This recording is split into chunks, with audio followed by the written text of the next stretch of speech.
আসসালামু আলাইকুম। আশা করি সবাই ভালো আছেন। আজকে আমি এমন কিছু উপদেশ নিয়ে উপস্থিত হয়েছি যেগুলো আমাদের সবার জীবনে প্রতিদিন দরকার।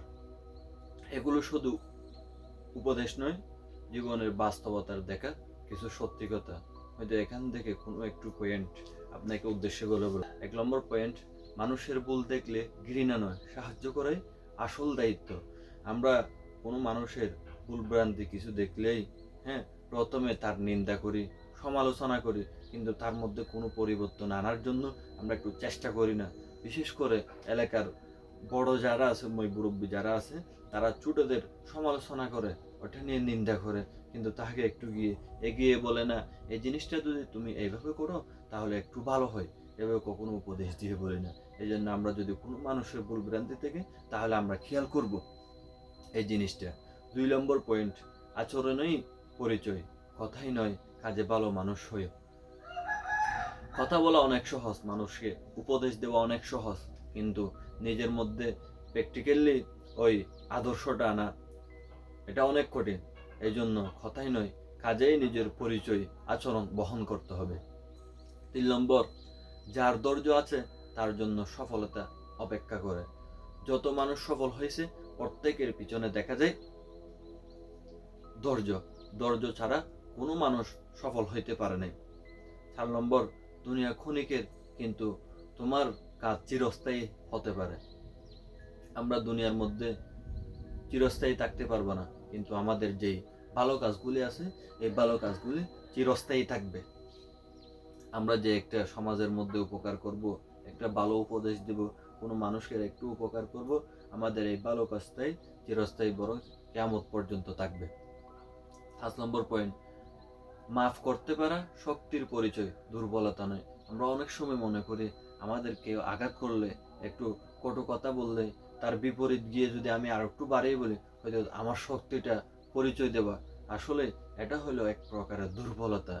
যেই মানুষ যত নিজের শক্তিশালী দেখাইতে চায়, তার তত মাফ করে দেওয়া উচিত। স্বয়ং আল্লাহ তাআলার এই গুণ, তিনি মানুষকে মাফ করতে পছন্দ করেন। আমরা কত ধরনের পাপ, কত ধরনের অন্যায় করি, কিন্তু তিনি যদি চাইতেন আমাদেরকে নিমিষে শেষ করে দিতে পারতেন, কিন্তু তিনি মাফ করতে পছন্দ করেন। ৬ নম্বর পয়েন্ট, যখন আল্লাহ তোমাকে কিছু থেকে বাঁচিয়ে দেন, তখন সেটা হারানো নয়, রক্ষা পাওয়া। এই পয়েন্টটা অনেক জরুরি। আমরা যখন আমাদের কোনো প্রিয় জিনিস হোক, সেটা মানুষ বা সেটা চাকরি, ব্যবসা বাণিজ্য, টাকা পয়সা, যে কোনো কিছু হোক না কেন, আমাদের কাছ থেকে যখন হারিয়ে যায়, আমরা অনেক পেরেশানি, ডিপ্রেশনের মধ্যে পড়ে যাই, কী করবো টের পাই না। তখন মনের মধ্যে এটা আনা, আল্লাহ তাআলা আমাকে এই জিনিসটা থেকে রক্ষা করছেন, এই জিনিসটার কারণে হয়তো আমার বড় ধরনের বিপদ হইতে পারত, এই জন্য আল্লাহ তাআলা হয়তো আমাকে এটার থেকে বাঁচিয়ে রাখছেন, এই আশা রাখা।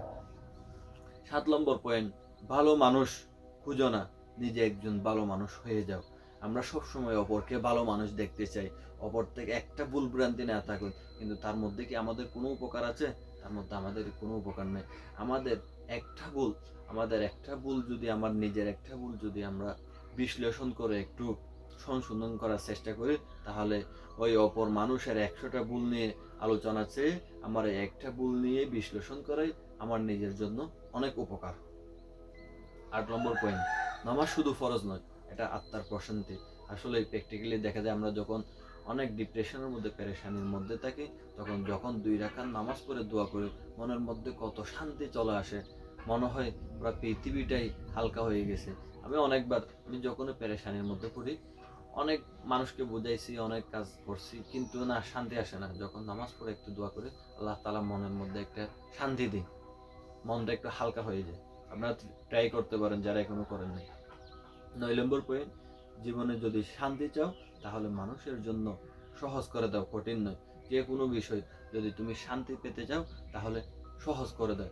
যে কোনো মানুষকে যখন তুমি একটা জিনিস সহজ করে দিবে, সে ওই জিনিসটা করবে, তখন ওইটা দেখে তোমার ভালো লাগবে। যখন কঠিন কঠিন করে দেবে, সে করতে পারবে না এবং সে তোমার থেকে পালিয়ে বেড়াবে, তখন তোমারও খারাপ লাগবে, সে তোমার থেকে দূরত্ব হয়ে তোমার থেকে যত হতো সে পালিয়ে বেড়াবে। ১০ নম্বর পয়েন্ট, যে নিজের মা বাবাকে সম্মান করে না, সে কাউকে সত্যিকারে ভালোবাসতে পারে না। আমাদের প্রথম সম্পর্ক, প্রথম ভালোবাসা হলো আমাদের বাবা মা।